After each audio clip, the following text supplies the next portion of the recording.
इसके गलत लिखा है, झूठा लिखा है इन आर्य समाज वालों ने कि दयानंद जी ने इसका अनुवाद किया। ये कहाँ से छपा है? महर्षि दयानंद सरस्वती, क्योंकि इसके नाम तो ये व्याख्या करते दयानंद समर्पण। प्रकाशक है विश्व मानव उत्थान परिषद, सामुदायिक केंद्र, पूर्वी कैलाश, नई दिल्ली से। और इसके मुद्रक हैं कंप्यूडाटा सर्विसेज, नई दिल्ली। ये ऐसे इसमें इतना कहना था कि ये दयानंद का नाम तो केवल लिख देते थे जिस तरह लोग इन्हें खरीद लेते। ये अनुवाद किया है किसी और आचार्य ने इस ऋग्वेद का मंडल नंबर 7 से 10 सातवलेकर ने, और वो इन्होंने प्रिंट किया, नाम लिख दिया दयानंद का, इससे बिक जा कर। फिर भी हमने अपना कार्य देखना है, तो उस संत ने आचार्य ने इसका अनुवाद किया। उसमें क्या लिखा है ये देखिएगा, ऋग्वेद मंडल नंबर 10 सूक्त नंबर 161। ऋग्वेद मंडल नंबर 10 सूक्त 161 161, इसका दूसरा मंत्र है।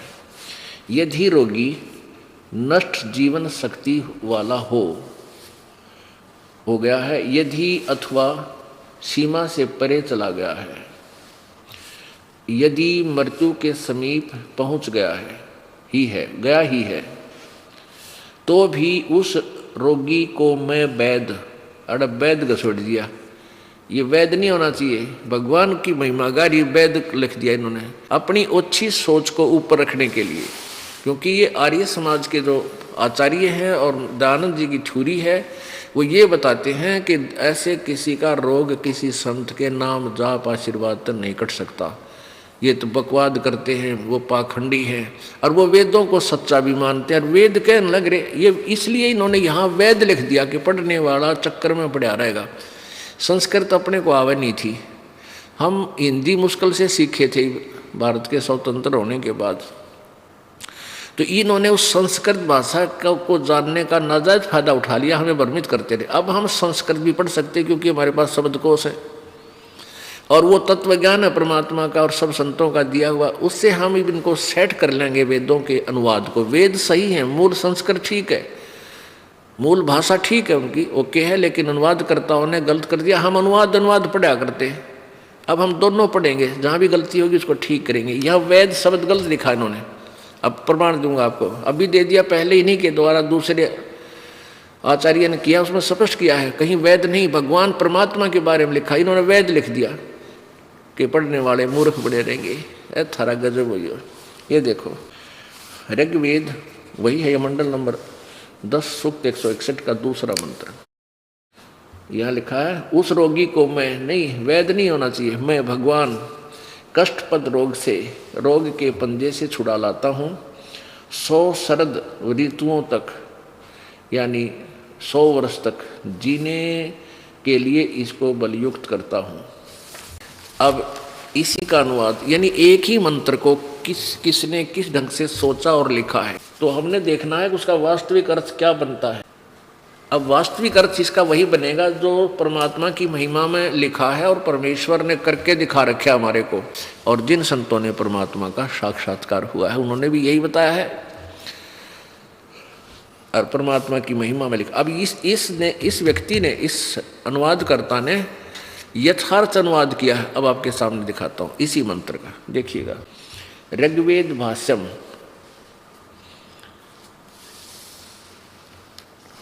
भाष्यकार 1 से 6 मंडल तक तो महर्षि दयानंद सरस्वती, और श्रीपाद दामोदर सातवलेकर ये 7 से लेकर 10 यानी शेष इसने किया है। इन्होंने ये कहाँ से छपा भी आपको दिखा दिया था,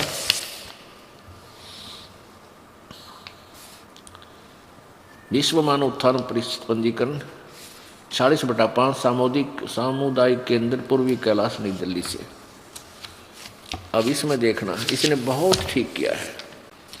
ये देखिएगा, ऋग्वेद मंडल नंबर 10 161 सूक्त मंडल, दसम मंडल, दसवां, और ऋग्वेद भाष्यम और मंत्र नंबर 2। 161 161 ये सूक्त है। इसमें इसने अनुवाद बिल्कुल सही किया है।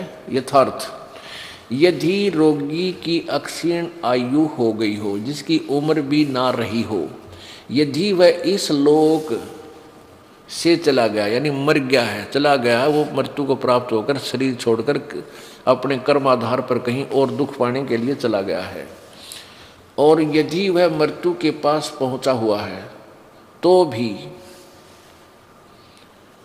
उसको मैं मृत्यु देवता नृति के पास से लौटा ला सकता हूँ, उसे छुड़वा लाऊं। देव उस यमराज दौड़ते हैं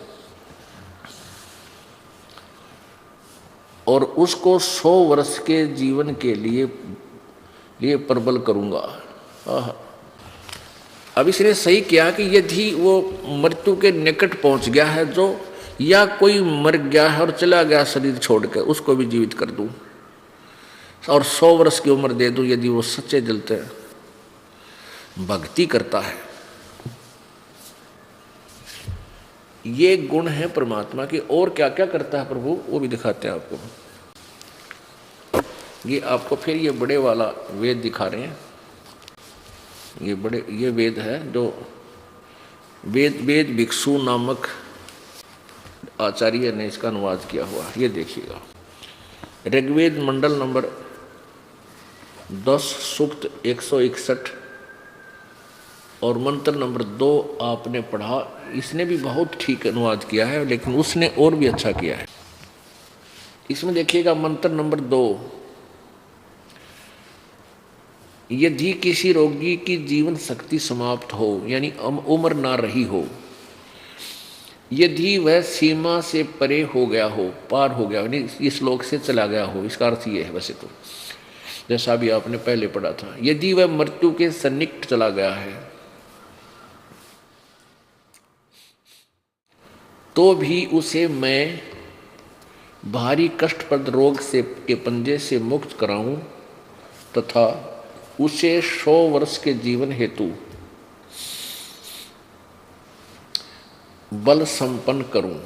भावार्थ लिखा है, यदि रोगी की जीवन शक्ति समाप्त हो रही है, यानी आयु खत्म हो, उसका रोग सीमा को पार कर गया है, तब भी परमात्मा उसे इस कष्टप्रद रोग से मुक्त कर 100 यानी 100 वर्ष का जीवन दे सकता है। आगे देखो, अब इसी के 5वें मंत्र में, ये 5वां मंत्र है, इसका अनुवाद यहां किया है।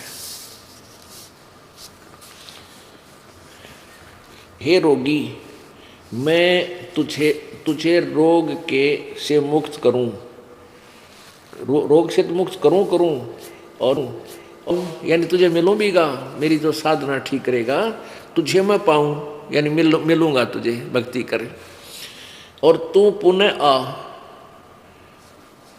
ये नव जीवन के धारक, हे नव जीवन प्राप्त प्राणी, हे सकल अंग युक्त, तेरी चक्षु आदि यानी आँखों आदि इंद्रियों और सारी आयु तुझे दूं। अब इसका अर्थ क्या है? जैसे यहाँ बहुत से ऐसे उदाहरण हैं कि वो परमात्मा की कृपा से रोग मुक्त हो गए, जिनकी आयु शेष नहीं थी। सब ने जवाब दे दिया था, डॉक्टरों ने भी और सब आध्यात्मिक गुरुओं ने भी। तो यहाँ आए, परमात्मा की कृपा हुई, उनको रोग से वो मुक्त हुए। तो उनके बारे में कहता है कि अब तू समर्पण कर मेरे ऊपर, हे पुनर्जीवन प्राप्त प्राणी, हे तुझे अब दोबारा मैंने जीवन दिया है, आगे तेरे को शेष आयु बढ़ाई है, तू समर्पण कर, पुनः आ, यानी पूरी तरह से लग जा मेरे ऊपर, मेरे पर आश्रित हो, भक्ति कर। और आने वाले समय में तेरा कितना भी कोई दुख होगा, तेरी आँख आदि इंद्रियाँ, कोई भी आँख भी चली जाएंगी, तेरी आँखों को भी ठीक रखूँगा। मान ले तेरे संस्कार वश तेरी आँखें भी नष्ट होनी हो, उनको भी तुझे वापस दूंगा, यानी तुझे 100 वर्ष तक तेरी आँखें ठीक रखूँगा। आगे देखो भगवान और क्या क्या करता है। अब देखो परमात्मा की महिमा, कबीर जी की महिमा में क्या लिखा है। ऋग्वेद मंडल नंबर 10 सूक्त 162 के मंत्र 1 में, ऋग्वेद मंडल नंबर 10 सूक्त यहाँ देखिएगा 63 नहीं यहाँ 62, इस मंडल 10 के 62 में मंत्र 1 में क्या कहा है? वेद की विधि से रोग कीट आदि कारण का नाशक अग्नि दीपक औषधि नहीं, ये थोड़ी सी अनभिज थे। यहाँ रक्षोहा अग्नि, अग्नि माने परमेश्वर, रोग के से रक्षा करने वाले परमेश्वर इस देह से उस रोग को भगाए जो दुर्नमा, अथवा अग्नि के भगावेगी दुर्नमा रोग तेरे गर्भ और वह योनि में गुप्त रूप से प्रकट हुआ। यानी मान ले कोई भी तकलीफ आपको है, परमात्मा सब तरह से दूर करेगा। कुरूप रोग कष्ट तेरे गर्भ या योनि भाग में गुप्त रूप से हो गया है, इन्होंने अग्नि नाम यहां लिखना, अग्नि माने परमेश्वर, परमेश्वर उस मांसाहारी रोग पैदा करने वाले कीटाणु को सर्वथा मिटाए, यानी नष्ट कर देता है, देगा। आगे देखो, अब 163 नंबर सूक्त का मंत्र नंबर प्रथम, मैं तेरे नेत्रों में से यक्ष्मा को भगाऊं, यानी आंखों में भी कोई ऐसी भयंकर बीमारी है उसको नष्ट करूं, तेरी नासिकाओं एवं कानों से और तेरी ठोडी से भी यक्ष्मा को हटाऊं मिटाऊं, यानी यक्ष्मा माने जो दुख यानी नाश करने वाला विनाशक, जैसे अक्षय रोग कहते थे ना भाई, ये अक्षय रोग है, ये नाश जीवन खत्म कर देता है, उसको अक्षय रोग कहते थे, जो कति नाश कर दे, मृत्यु ही उसका विकल्प होता है। कहते ऐसे भयंकर रोग को भी मैं दूर करूं, कि किसी भी शरीर के किसी अंग में कोई भी रोग है, इसका भाव ये है परमात्मा कबीर जी उसको ठीक कर सकता है। मिटाऊं सिर से यक्ष्मा को, मस्तिष्क से एवं जीभ से भी मिटा दूं।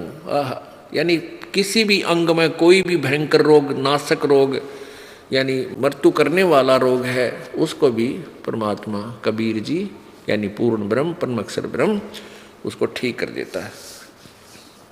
आगे देखो दूसरे मंत्र में, ऋग्वेद मंडल नंबर 10 सूक्त नंबर 163 चल रहा है, इसका दूसरा मंत्र आपने पढ़ लिया। रोगी तेरी भुजाओं से, हे रोगी तेरा भुजाओं में बैठा यक्ष्मा को, ओह ग्रीवा की सिराओं में यानी गर्दन की नाड़ियां में दुख हो, ऊपर की ओर जाने वाली धमनियों से अस्थियों से यानी हड्डियों में भी हो, संधि भाग से भी जांघों में हो, कंधों व बाहुओं से भी दूर करूं। और तीसरे में तेरी अंतड़ियों से, गुदा नाड़ियों से यानी बवासीर आदि एवं सथुल आंतों से, पेट का हृदय से और तेरे दोनों गुर्दों से, यकृत से, यकृत माने जिगर से, और उदर स्थित अन्य भोजन पाचक तिल्ली आदि यंत्रों से यक्ष्मा को मिटा दूं। और भी इसमें अनगिन महिमा लिखी है परमात्मा की। और परमात्मा से दूर होने के कारण हम इतने हॉस्पिटल खोल चुके हैं, और एक एक शहर में ना जाने कितने डॉक्टर, और भीड़ इतनी लाइन लग जाती है, और यहाँ ना आया जाता। परमात्मा आपका मोक्ष भी करे, तुम्हें प्राप्त भी हो, इन रोगों को भी दूर करे, ये भगवान की महिमा में लिखी। तो इसका कारण क्या है? इसका जो मूल कारण है, ये नकली संत हैं जो परमेश्वर तक नहीं आने देते। जैसे स्वयं परमात्मा कबीर जी आए थे, तभी भी नकली गुरुओं ने इन प्यारी आत्माओं को अपने भगवान तक नहीं जाने दिया। विरोध करते रहे, कबीर झूठा है, कपटी है, ये हमारे धर्म के विरुद्ध बोलता है, जबकि धर्म के विरुद्ध वो खुद बोल रहे थे, क्योंकि वे वेदों और गीता जी और पुराणों के विरुद्ध ज्ञान हमें दे रहे थे। पुण्यात्माओं, ये सौभाग्य है आपका हम सभी का कि परमेश्वर ने स्वयं आकर के हमें ये ज्ञान प्रदान किया। अब ये जो 5 दिन का समागम चल रहा है, ये फाल्गुन सुदी द्वादशी, फाल्गुन उतरते की द्वास, इस दिन परमेश्वर वो दयालु भगवान कबीर देव, कबीर साहब, कबीर दुल्हा, कबीर धानक अपने सतलोक से चलकर अपनी प्यारी आत्मा संत गरीबदास साहेब जी को गांव छुड़ानी, जिला झज्जर, हरियाणा प्रांत, भारतवर्ष में आकर मिले। जब उस समय संत गरीबदास जी साहेब की आयु 10 वर्ष थी और पुण्यात्माओं जब परमात्मा यहाँ नहीं आते, अपनी प्यारी आत्मा को अपना गवाह ना बनाते, तो हमारे जैसे तुच्छ बुद्धि जीव कभी भी भगवान के ज्ञान को समझ नहीं सकते, क्योंकि हम उस लोक वेद को इतना ग्रहण कर चुके थे, उस पर इतने आरूढ़ हो चुके थे। हम ब्रह्मा विष्णु महेश जी के विषय में ये सुनना पसंद नहीं करते थे कि इनका जन्म मृत्यु होता है, जबकि परमात्मा परमेश्वर कबीर जी ने 600 वर्ष पहले बताया था कि इसके माता पिता हैं, ये नासवान हैं, ये पूर्ण परमात्मा नहीं है। तो उस समय उन नकली संतों ने, गुरुओं ने, ब्राह्मणों ने कबीर परमात्मा का इतना विरोध किया कि जनता को भ्रमित करके अपने ही पिता के शत्रु बना दिए। मारो इसका, पत्थर मारो, ये झूठा है, कपटी है। अब वही रिहर्सल अब की गई 12 जुलाई 2006 में, क्योंकि उन नकली आचार्यों की पोल खोल दी दास ने, नकली गुरुओं की, मंडलेश्वरों की, कि इनके पास बिल्कुल ज्ञान नहीं है, ये थोथे हैं। अब उनको रोजी रोटी का संकट पड़ गया, तो उन्होंने यही चाल चली जो परमेश्वर के साथ चला करती, जनता को भ्रमित कर दिया। वो तो गुंडा है, बदमाश है, देवी देवताओं को छोटा बताता है, इनकी पूजा छुड़वाता है, यानी जो भी दाव लगा जनता को भ्रमित करने का वही किया, और क्रोथा आश्रम पर आक्रमण करवा दिया। उनका उद्देश्य यह था कि इतना बदनाम कर दें रामपाल को कि जनता इसके नाम से नफरत करे, कोई इसके पास जावे नहीं और तुम्हारी पोल ना खुले, ताकि इसका प्रचार बंद हो जाए। अब ये प्रचार तो कबीर जी का चलाया हुआ, इस दास का नहीं। दास चलाता तो पहले चला लेता, मतलब कृष्णपंथी था, श्री हनुमान जी का, हनुमान का पुजारी था, राम कृष्ण और शंकर और विष्णु जी का पुजारी था, बाबा श्याम जी का पुजारी था। जब ये ज्ञान दास को हुआ तो एकदम ऐसी प्रेरणा हुई कि जन जन को समझा दूं, ये सभी मेरे जैसे भ्रमित हैं, सभी को भगवान की चाह है। इसलिए उन्होंने ये ऐसा जुल्म करने की चेष्टा की, लेकिन ये परमात्मा का चलाया हुआ, ये कुछ नहीं बिगाड़ पाएंगे। अब ये फिट्टे में हो जाएंगे। जनता बहुत सियानी है, समझदार है और शिक्षित है। जन जन तक दास ने सीडी फ्री, यानी बिल्कुल छोटे नाम मात्र कीमत से, कोई 10 रुपये में, कोई 15 रुपये में, DVD जो 6 घंटे की होती है वो 20 रुपये में, और जबकि दूसरे संत उनको 40-40 की 150 की बेचते एक CD और DVD को, कि उनका तो उद्देश्य रोजी रोटी है। हमारा उद्देश्य है अपने बच्चों को तक ये ज्ञान पहुंचा दो, और एक बार इनका समझ में आ गई फिर अपने आप ये परमात्मा के पास पहुंच जाएंगे, आ जाएंगे, अपना कल्याण करवा लेंगे। तो इसका यही कारण रहा है कि नकली संत हमें परमात्मा तक नहीं पहुंचने देते। तो परमेश्वर ने यह समय निर्धारित कर रखा है कि बीचली पीढ़ी जब आवेगी धर्मदास, उस समय हम अपना एक अंश भेजाएंगे और फिर इन सभी जीवों को, सभी प्राणियों को अपना यथार्थ ज्ञान देकर और सतलोक ले चलेंगे। ये सभी पंथ नष्ट हो जाएंगे। अब कोई पंथ नहीं रहेगा, कुछ दिनों में आप देख लेना। समय भले ही लग जाएगा, लेकिन कोई भी अलग से भक्ति चाहने वाला ग्रुप नहीं रहेगा। वो राजनीतिक ग्रुप तक कितने बन जाइयो। अब ये संत क्या करेंगे, अपने अनुयायियों को अपने पीछे लगाए रखने के लिए अपनी एक राजनीतिक पार्टी बना लेंगे और इन भोली आत्माओं को चाहेंगे कि हमारे पास फंसी रहें, लेकिन जब ये ज्ञान, तत्व ज्ञान सब तक पहुँचेगा तो वो फिर उनको वहाँ से भी वापस आ जाएंगे, अपनी भक्ति करेंगे, कल्याण करवाएंगे। वो दिन दूर नहीं है, क्योंकि परमात्मा, कबीर जी ने 600 वर्ष पहले कबीर सागर में कहा कि धर्मदास, एक समय बिचली पीढ़ी का जो समय आएगा, पूरी पृथ्वी पर मेरा ही ज्ञान रहेगा और कोई ज्ञान नहीं रहेगा। और ज्ञान सब ज्ञानड़ी, ये कबीर ज्ञान सो ज्ञान, जैसे गोला तोब का भाई करता चले मैदान। और ज्ञान सब ज्ञानड़ी, और कबीर जी का ज्ञान ये तत्व ज्ञान है, ये ज्ञान सो ज्ञान, ये ज्ञान है वास्तविक। और इसमें इतनी शक्ति है, जैसे तोब का गोला बड़े बड़े किलों को भी तोड़ फोड़ मैदान बना देता है, ऐसे इन काल के दूतों के नकली किले जो इन्होंने पंथ बना रखे हैं, ये परमात्मा का ज्ञान रूपी गोला उन पर गिरेगा और वो तैस नैस हो जाएंगे। ये थोड़ा ही समय शेष है। अब प्रसंग चल रहा है कि परमात्मा कबीर जी स्वयं आकर के अपना वास्तविक ज्ञान हमें बताते हैं, जिस कारण से वो दयालु परमात्मा हमें अपने ज्ञान से अपने साथ लगा करके सतलोक ले जाते हैं। परमेश्वर कबीर जी चारों युगों में आते हैं, सतयुग में सत्सुकृत नाम से, त्रेता में मुनिंदर नाम से, द्वापर में करुणामय नाम से, और कलयुग में अपने यथार्थ नाम से आते हैं, कबीर नाम से। कबीर देव कहो चाहे कबीर देव कहो, कबीर साहब कहो, ये वही परमात्मा है जो बनारस में आए थे, काशी में आए थे 600 वर्ष पहले। अपने आत्माओं, हमने सबसे पहले ये देखना है कि परमात्मा कैसा है और कौन है, उसके वो कहाँ रहता है और उसके पाने की विधि क्या है। जब हमारे ये चारों प्रश्न हल हो जाएंगे, फिर परमात्मा पाना तो बहुत आसान है। हम विश्वास नहीं कर पा रहे हैं कि जो दास ज्ञान बता रहा है, ये दास रामपाल दास, कि ये ठीक बोल रहा है, क्योंकि हमने पहले सारा लोकवेद सुना हुआ है। लोकवेद क्या होता है? सुना सुनाया ज्ञान है।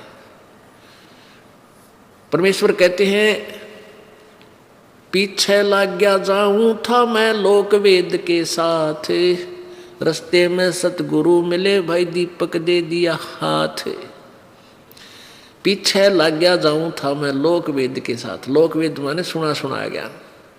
सुना सुनाया ज्ञान क्या है? माता दोगले वहाँ गुड़गामा वाली पर बलि चढ़वा दे, वहाँ पर ऐसे जाप कर ले, वहाँ धागा बांध जाओ की कर गए जांडी के सोमवार का व्रत कर लो, हरे राम राधे कृष्ण सीताराम राधे राधे श्याम मिला दे, ये मंत्र जाप कर लो। ओम ओम तत्सत, हरि ओम तत्सत, या ओम भूर्भुवः स्वः, इसमें पढ़े जाओ बार बार। ये जो ज्ञान था, ये लोक वेदाधार था, शास्त्र विदिता का मनमाना आचरण था। दूसरा लोकवेद ये था कि परमात्मा निराकार है,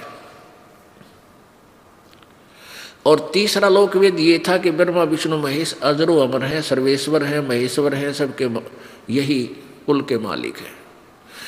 और पांचवा ये था कि इनके कोई माता पिता नहीं, इनकी कोई जन्मदाता नहीं। और कुछ एक लोकवेद ये भी था कि मंदिर की मूर्ति पूजा करने से पूजा करो, मंदिर में जाओ, केदारनाथ में जाओ, तीर्थों पे जाओ। इस लोकवेद के आधार से हम संकट निवारण के लिए भी कहीं ना कहीं किसी न किसी तीर्थ या मंदिर में जाया ही करते थे। तो परमात्मा कहते हैं, आप पे दास, आप पे भगवान, आप ही एक तत्वदर्शी संत अपने ऊपर ही उदाहरण दे रहे हैं कि अभी मैं तो जैसे आपको समझाने के लिए परमात्मा अपने ऊपर ही कह रहे हैं। पीछे लग गया जाऊं था मैं लोकवेद के साथ, लोकवेद के साथ, रस्ते में सतगुरु मिले भाई दीपक दे दिया हाथ। यानी इस भक्ति मार्ग के अंदर, इस भक्ति के रास्ते में परमात्मा कहते हैं कि जैसे आप जी और ये दास पहले सालासर जाया करते, यहाँ से राजस्थान के अंदर एक शहर है, छोटा सा गांव है सालासर, वहाँ हनुमान जी का मंदिर है बहुत बड़ा। तो किसी ने बता दिया, क्योंकि हनुमान का पुजारी तो दास बचपन से ही था, 25 वर्ष पूजा की साधना की, जो जैसे लोकवेद के आधार पर थी, वहाँ जाते थे। तो ऐसे ही लोकवेद था।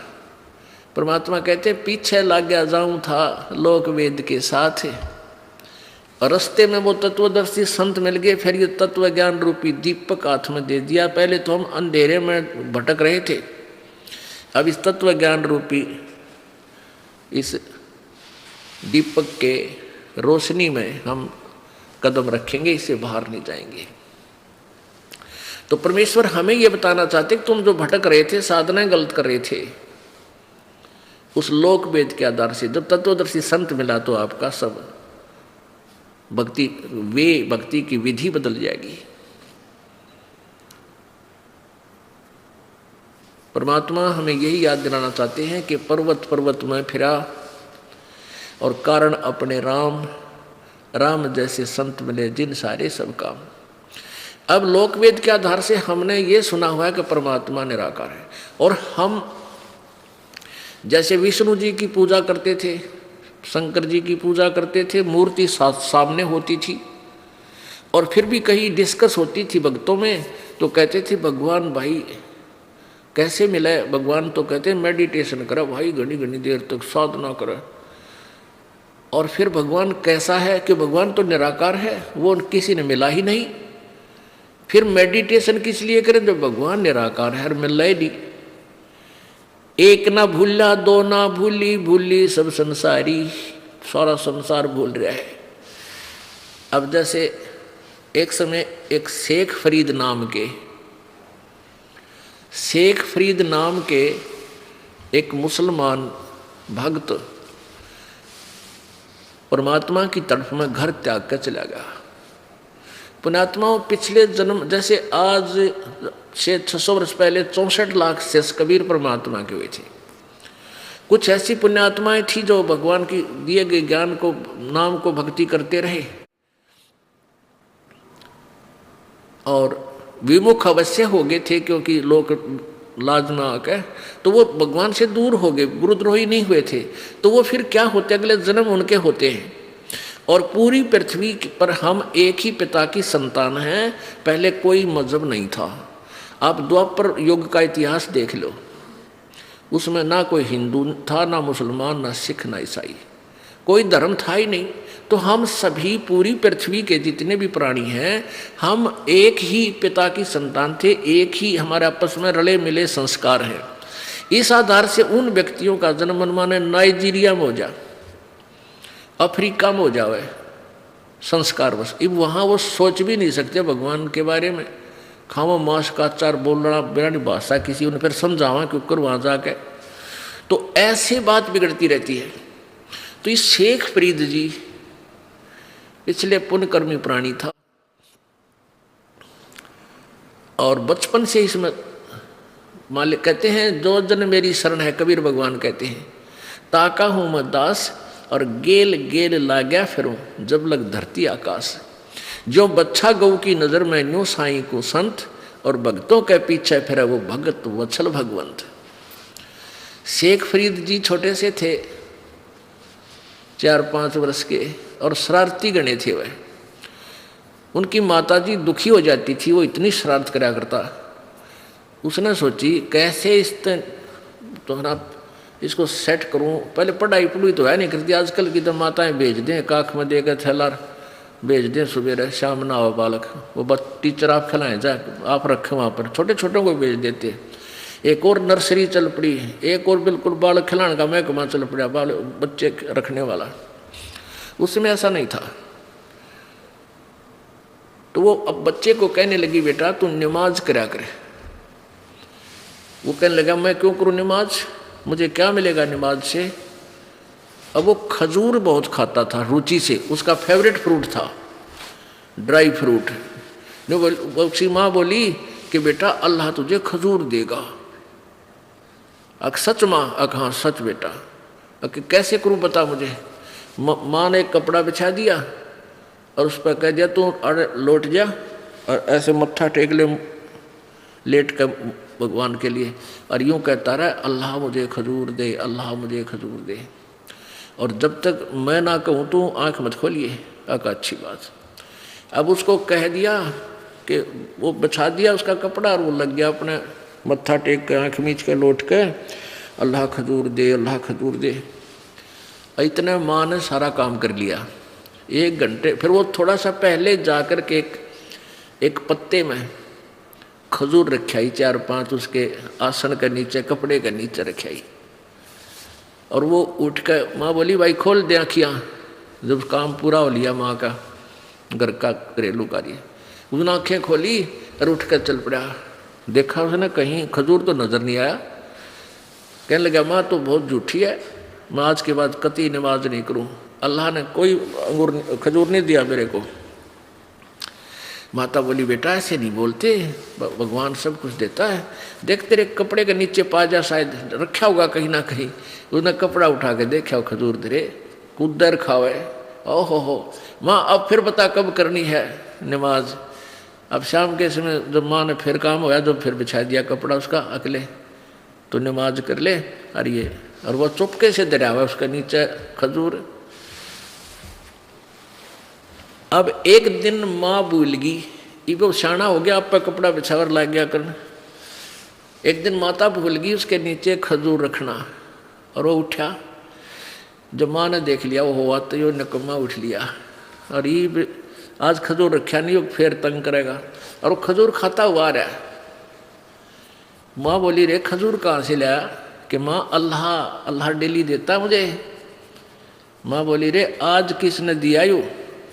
कहने लगा अल्लाह ने, अल्लाह ने।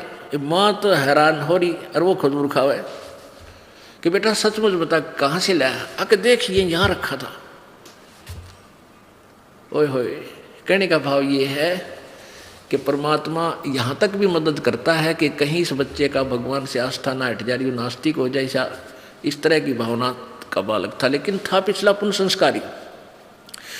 तो कुछ दिनों के बाद इसी प्रेरणा से, क्योंकि परमात्मा की चाह थी, उसको घर त्याग दिया और फक्कड़ फरीक फकीर बन गया।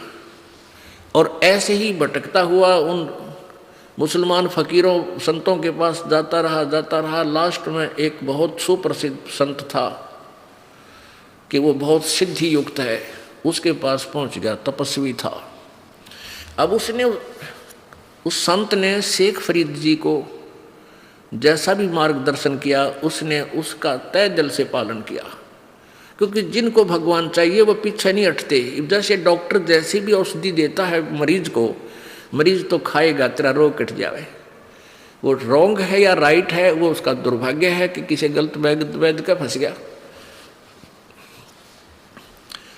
वो बहुत ही नम्रता से और बहुत ही समर्पण भाव से गुरु जी की आज्ञा का पालन करने लगे। वहाँ 8-10 शिष्य रहते थे उस आश्रम में जहाँ वो संत रहता था। तो उन्होंने क्या कर रखा था, जैसे प्रतिदिन सोमवार को इस भक्त की ड्यूटी है जो गुरु जी की सारी सेवा करेगा, सुबह नवावेगा, कपड़े धोएगा, रोटी खवावेगा, खाना बनावेगा, और हुक्का पिया करता वो उनका गुरुजी, और इसके हुक्का भर के हुक्का पिलाओगा। यानी पूरे दिन की सेवा एक की बांट दी थी। और उन समर्पण भाव को देख करके शेख फरीद से वो संत अधिक प्यार करता था। यानी जहाँ भी कोई बात अधिक होती थी उसी को से सराय लेता था, उसी से कहने को करने को कहता था। कुछ दिनों के बाद वो आश्रम में रहने वाले दूसरे भक्तों में ईर्षा होगी कि गुरु जी तो इसको ज़्यादा पसंद करते, इसको नीचा दिखाओ। एक दिन क्या हुआ, वर्षा का मौसम था। एक दिन उसकी ड्यूटी जब आई तो दूसरे भक्तों ने ईर्षावश उसको नीचा दिखाने के लिए क्या किया कि वो हुक्का पिया करता गुरु जी, और खाना खाने के तुरंत बाद वो हुक्के की डिमांड करता था।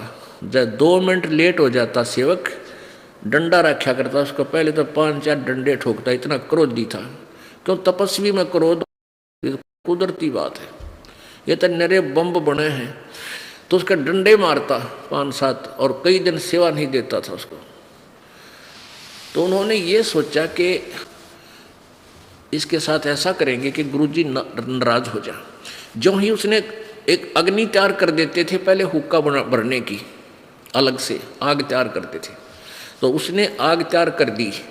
आग तैयार होने के लिए वो लगा दी लकड़ियाँ कि इतने खाना खिलाऊंगा तब तक हुक्का भरने योग्य आग हो जाएगी, अग्नि हो जाएगी। और दूसरे शिष्यों ने क्या करा, उसको बुझा दिया, पानी गिर दिया। अब शेख फरीद तो खाना खुना खिलाकर निश्चिंत आराम से फिर हुक्का की चिलम लेकर चला। देखा तो वहाँ तो आग नहीं भाई। उसको पता था कि आज तेरे सारे नंबर कटेंगे। और गुरुजी नाराज हो गए, तेरे पीछे रह गया कि आया था भगवान पाने के लिए, और गुरुजी रुष्ट हो गए तो भगवान रुस गया, क्योंकि ये नियम है। और श्रद्धालु फिर जो जिसने भगवान चाहिए वो अपना परमात्मा भी कहते हैं, हरि रूठे गुरु ठोड़ है, गुरु रूठे नहीं ठोर है। उसने देखा भैया तो बात बिगड़ गई। उसको ये नहीं था कि किसी तेरे मित्र ने, साथी ने ऐसा कर दिया। उन्होंने सोची वर्षा का मौसम है और आग खराब होगी, सलगी को नहीं बनी नहीं। तो वो सामने 1 किलोमीटर की दूरी पर गांव था, वहाँ धुआं उठ रहा था। एक घर में चलम हाथ में लेकर स्पीड खींच दी, दौड़ खूब दौड़ लगा दी और दौड़ा दौड़ा वहाँ गया। एक माई जो थी वो अग्नि जलावे थी, फू फू फूंक मारे थी, आंखें लाल हो रही उसकी धूम में। वो कभी जलर कभी बुझ जा, कुछ गिल्ली लकड़ियाँ, रोटी खाना तैयार करे थी। वो जाके कहने लगा, माई माई अग्नि दे दे। वह पहले फू फू करेगी, को ना सुनी, धूम में दुखी हो रही। नो बोली आँख आग न्यो ना बनती, आँख फुड़वा ले, आँख फुड़वा का आग बनती है। तो ने बोला, माई कौन सी आँख फुड़वाऊँ, दाई आँख फोड़ ले। वह थी ने कमी हुई कह दिया उसने। सो गुस्से में हो रही थी, उसने चमटा देकर दाई आँख में और आँख बाहर काट के गिर दी। ले भाई मैंने आग दे दे। अब उस माई ने देखा कि बाबा जी ने तो सचमुच आँख काट दी, वह डर गई। अगिन के गुरु जी तो बहुत सिद्धि वाले हैं और तेरे कारण इनकी शिष्य की आँख फूट गई, तेरा नाश करेगा। बोले भगती धर लो जल्दी से, आग ले जा। अब वो धर के आग चलम पे फिर बाज लिया। अब गुरुजी ने पहली आवाज लाई रहा शेख फरीद ना बोला, दूरी पे था। दूसरी लाई, तीसरी लाई रहा कि मर गया तो, इतने में पहुंच गया। आ गया गुरुजी आ गया। और उस पर जो आंख निकाली थी, खून बहा था, उसके ऊपर ऐसे कपड़ा बांध लिया, ऐसा टेढ़ा एक आंख पर के। और शाम का समय था। वो गुरुजी पी का होकर पढ़ के सो जाया करता, रात में उठ कर अपना तपस्या करता था। अंधेरा सा हो रहा था और जाके गया, आ गया गुरुजी आ गया। अरे क्या हो गया था गुरुजी, वर्षा का मौसम था, यहाँ आग बनी को नहीं, यहाँ नगर से लाया हूँ भाग के दौड़ के, थोड़ी सी देर होगी, क्षमा करना। कोई बात ना बेटा। बोला रे ये कपड़ा सा के बांध रहा है तू। कुछ ना गुरुजी, कुछ ना गुरुजी, ऐसे ऐसे नु कह टल गया। अब गुरुजी का नींद का नशा हो रहा था, पी का वो उकड़ा और तो सो गया। अब सुबेरे वह माई आई, उठ कर क्षमा याचना करके आती हूँ उनके गुरुजी से, मेरे पर गलती होगी। वो महाराज जी के पास आकर बोली, महाराज जी माफ़ कर दो, मेरे से गलती होगी, आपका बच्चा गया था और मैं दुखी हो रही थी, धूम में से आंखें अग्नि जलाना चाहूँ थी, जला नहीं थी, और मैंने ध्यान दिया नहीं, वैसे क्रोध में कह दिया, आग जमने लगी, जब आँख फूट जा। ये नहीं बोला कौन सी, आपका चेला बोला कि कौन सी आँख फोड़ूँ माई, मैंने तो वैसे ही कह दिया दाई आँख फोड़ दे। इसने दाई आँख काट के मेरा आगे दर दी, मैं तो महापापण हूँ, क्षमा कर दो। अब गुरुजी सोचे क्या कह रही है यार, उसको पता नहीं है क्या क्या बात होगी। उस शेख फरीद बुलाया, अरे क्या बात है बेटा इधर आ। तो माई कह रही थी आपके बच्चे की यह आँख ले, वो कपड़ पर धर लाई ढक्कन पर, यह आँख ले लो, यह आँख काट के धर दी। तो वो गुरुजी बोला, अरे क्या हो गया बेटा। कुछ नहीं गुरुजी, आँख भी आपकी, शीश भी आपका। शेख फरीद कहे। गुरुजी बोला खोल इस पट्टी ने, पट्टी खोल ली तो आँख साबित पाई, पूरी होगी उस गुरुजी के यानी सिद्धि शक्ति से, लेकिन वो थोड़ी सी छोटी होगी पहले वाली से। ये प्रमाण रहे कि इनके गुरुजी में इतनी शक्ति है कि आँख भी इसने ठीक कर दी। अपने आत्माओं, इस कथा का निष्कर्ष ये है, चलेगा भी आगे, कि वो गुरु इतने सिद्धि युक्त थे जिसने आंख भी ठीक कर दी, ओके कर दी। और वहां नगर में इस बात का तहलका मच गया कि भाई से महापुरुष आ रहे हैं। वो क्या बात कही। परमात्मा कहते हैं ये ऐसी जो क्रियाएं हैं 8 सिद्धियों के तहत होती हैं, और ये 8 सिद्धि किसी के पास हो और ये सतनाम नहीं है तो भी वो गधा बनेगा, वो गुरु भी और उसके चेले भी। अब यहाँ निष्कर्ष देखना क्या समझाना चाहता ये दास कि इन ऐसी क्रिया ऐसे चमत्कारों को देखकर हम इन नकलियां के पीछे लगे हुए थे। अब क्या होता है कि कुछ दिन के बाद गुरु जी का देहांत हो गया, और वहाँ आपस में ये नकली लोग होते हैं उस संपत्ति के ऊपर प्रभुता के मारे आपस में झगड़ा करने लगे। वो परमानेंट शेष थे। तो शेख फरीद ने सोचा अपन भाई परमात्मा पाना है, गुरु जी ने बता रखा बेटा तपस्या कर घोर, क्योंकि जिसने जिसा बेरा उसी ही ज्ञान दे दिया। चेला फिर उसका आरूढ़ होगा क्योंकि गुरु जी ने कह रखा। तो घोर तपस्या करता हुआ उसने सोची भगवान पाना है, घोर तपस्या से मिलेगा, गुरु जी करे। उसने अन्न खाना छोड़ दिया, सारा दिन में एक आध थोड़ा बहुत खावे अन्न, और फिर एक कुएं में उल्टा लटकन लग गया। अब कुएं में उल्टा लटक जाता था, पैर ऊपर बांध लिए रस्से के, यानी कोई वृक्ष के नीचे कुआं था, उस कुएं के उस पेड़ का रस्सी बांध के और नीचे उस कुएं में लटक जाता, और एक बार बाहर आ जाता, थोड़ी बहुत देर धूप धाप लगाता बाहर बैठ के ताजी हवा में। 12 वर्ष तक ऐसी क्रिया करता रहा, और अंत में इतना वीक शरीर हो गया, कमजोर हो गया कि मांस कहीं शरीर पर नहीं, अस्थि पिंडर रह गया, हाड दिखाई दे, और लेटा हुआ था बाहर ऐसे। इतने में कौवे आ गए। उन्होंने सोचा ये मानस मर गया, व्यक्ति मर चुका है, और इस पर शरीर पर तो कितना मांस है कोई नहीं, इसकी आंख निकाल लिया, ये खाएंगे। माथे पाकर बैठ गए वह। तब शेख फरीद ने कहा कि हे भाई कव्यो, मेरी आंख मत खाओ, मेरे शरीर पर मांस कहीं भी तुम्हें मिला वो मांस खा लो, मेरी आंख छोड़ दो, हो सकता है मुझे परमात्मा दर्शन दे दे। यूं कह के रोने लग गया, और वो आवाज़ सुनी तो वो कौवे उड़ गए कि तो आदमी जीव है। तो उसने फिर पैर धीरे धीरे सरक के रस्सा बांध रखा था, और फिर कुएं में लटक गया, और बुरी तरह रो रहा है, फूट फूट कर रोया, और कह रहा है कि अल्लाह ने दीदार दिया नहीं, और शरीर का अंत निकट आ गया, अब क्या बने प्रभु, परमात्मा के दर्शन हुए नहीं। ऐसा बुरी तरह रो रहा है। वो कबीर परमात्मा, वो अल्लाह अकबर, वो अल्लाह कबीर आया चल के वहाँ से, वहाँ प्रगट हो गए उस कुएं के ऊपर, और उस रस्से को पकड़ कर जिसको बांध कर नीचे लटका हुआ था उसको ऐसे खींचने लगे ऊपर। अब पहले शेख फरीद जी ऐसे लटका करते थे तो गडरिए, ये ग्वाले या पाली भेड़ बकरियां चराने वाले शरारत कर जाते थे, उसका रस्सा पकड़ के और ऐसे हिला देते, छोड़ देते थे। शेख फरीद कदे इधर लगा कुएं का जाकर, कभी इधर लगता था, कभी ऐसे करके अपनी जान बचाता था बेचारा। तो उसने सोचा आज फिर कोई शरारती आ गया, अरे इसने तो बाहर निकाल लिया, ये भी वो कूटा छेती करेगा। जब उसने नौका न्यू बाहर निकाल लिया, कभी परमेश्वर ने ऐसे रस्सा पकड़ा, नीचे लटका हुआ था, वो नीचे हाथ जोड़ के बोला भाई मुझे ना छेड़े, मुझे तंग ना कर, मुझे अपनी साधना करने थे। परमात्मा बोले क्या कर रहे हो भक्त आप? भाई मैं परमात्मा पाने के लिए साधना कर रहा हूँ। परमेश्वर ने कहा भी परमात्मा कैसा है, परमात्मा कैसा है, अल्लाह कैसा है? शेख फरीद कहता वो तो बेचून है, वो तो निराकार है। परमात्मा बोले रहा जो निराकार है तो उसने देखेगा क्यों कर तुम? अब भले आदमी कह के रहा हर कर क्या रहा है।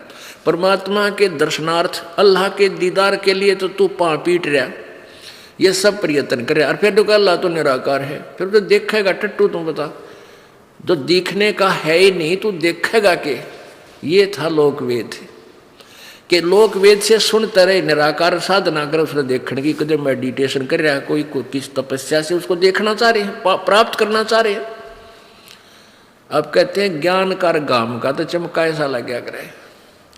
इतनी बात मैं समझ गया रे तेरा गजब हो। और फिर परमात्मा खड़े, काल की बुद्धि हटकी वहां से। कबीर परमेश्वर विद्यमान थे वहां पे,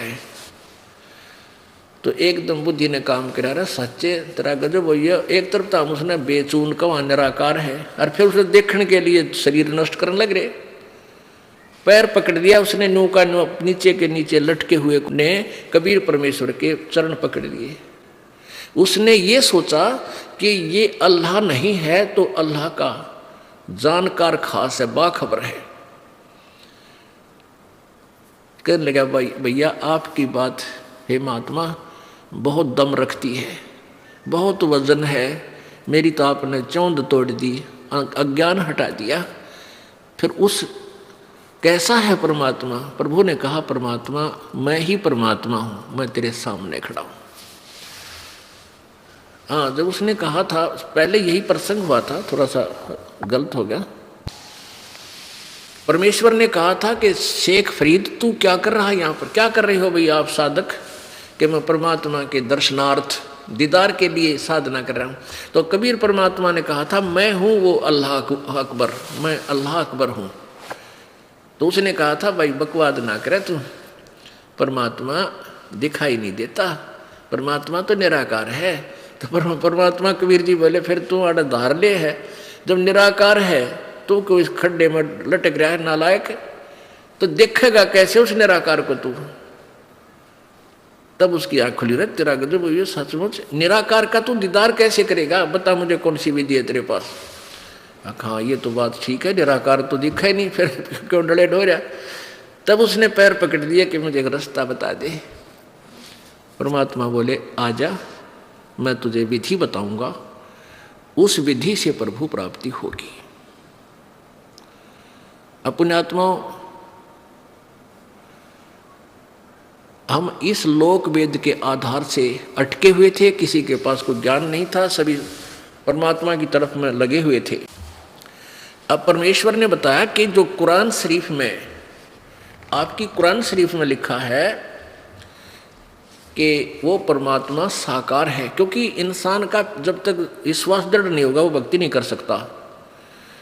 अब कुरान शरीफ को तो मुसलमान धर्म के ये जो है ना फकीर लोग कंठस्थ याद किए हुए होते हैं। तो परमात्मा ने बताया कि सूरत फुरकानी 25 आयत नंबर 52 से 59 तक ऐसे ऐसे ऐसे लिखा है।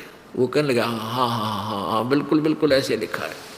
तो फिर उसकी बाखबर किसी उस पूर्ण परमात्मा ने 6 दिन में सृष्टि रची और 7वें दिन तख्त पर जा बैठा, तो निराकार हुआ साकार। निराकार का उस तख्त पे के बैठे जो बेचून है। तो कहने लगे हाँ ऐसा ही लिखा है। तो पुण्यात्मा आपको वो पवित्र कुरान शरीफ से आपका साक्षात्कार कराते हैं। ये देखिएगा पवित्र कुरान शरीफ, पवित्र कुरान शरीफ, इसके विषय में लिखा है यह वह इलामी किताब है, यह वह किताब है जिसमें कोई संदेह की गुंजाइश नहीं, कोई संदेह नहीं। यानी इसमें जो लिखा है मुसलमान धर्म कहते हैं हमें यह फाइनल है। ये इसका नंद कुमार अवस्थी ये रूपांतरकार है। शास्त्रीय अरबी पद्धति पर नागरी लिपि में, अरबी भाषा से ये नागरी लिपि में अरबी भाषा में लिखी हुई थी, तो हिंदी भाषा में इसका अनुवाद किया गया है। शेरवाणी संस्करण।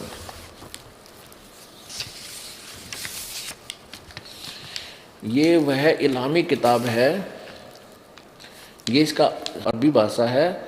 जालिकल किताबु ला रैब एल ससाफी ही जय, यह वह इलामी किताब है जिसमें कोई संदेह की गुंजाइश नहीं। यह है असानुवाद टिप्पण शास्त्रीय अरबी पद्धति पर नागरी लिपि में, शेरवानी संस्करण। प्रकाशक है लखनऊ किताब घर, मौसम बाग, सीतापुर रोड, लखनऊ। ये यहाँ से छपी है। यह है सूरतुल फुरकानी, सूरतुल फुरकानी 25, पृष्ठ नंबर, ये कुरान शरीफ है, पृष्ठ नंबर 604 पे नीचे देखेंगे। ये तो है उर्दू भाषा, अरबी भाषा उर्दू में, लिपि उर्दू है, भाषा अरबी है यहाँ। और इसका ये अनुवाद अरबी एज इट इज इन्होंने लिखी, इसका ये अरबी भाषा ऐसी है और ये ऐसी नीचे देखना।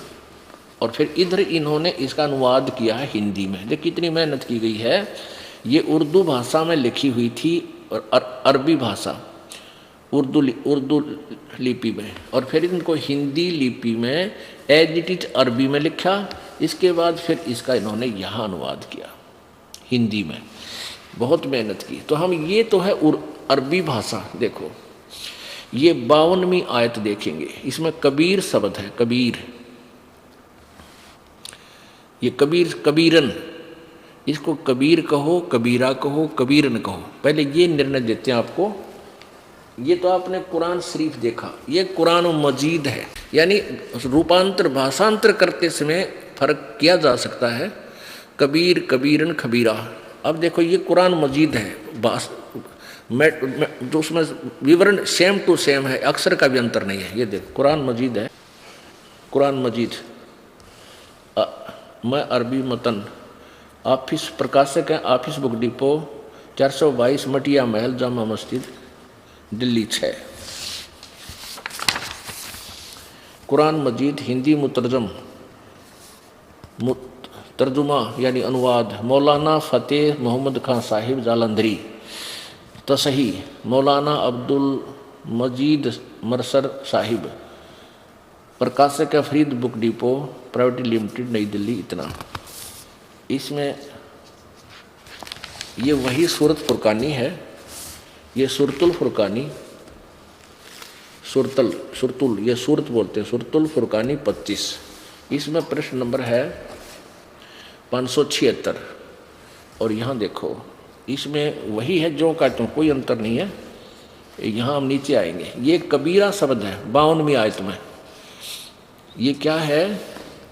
52वीं आयत है, फला तुतियल काफिरन व जाहिदुम बिही जिहादन कबीरा।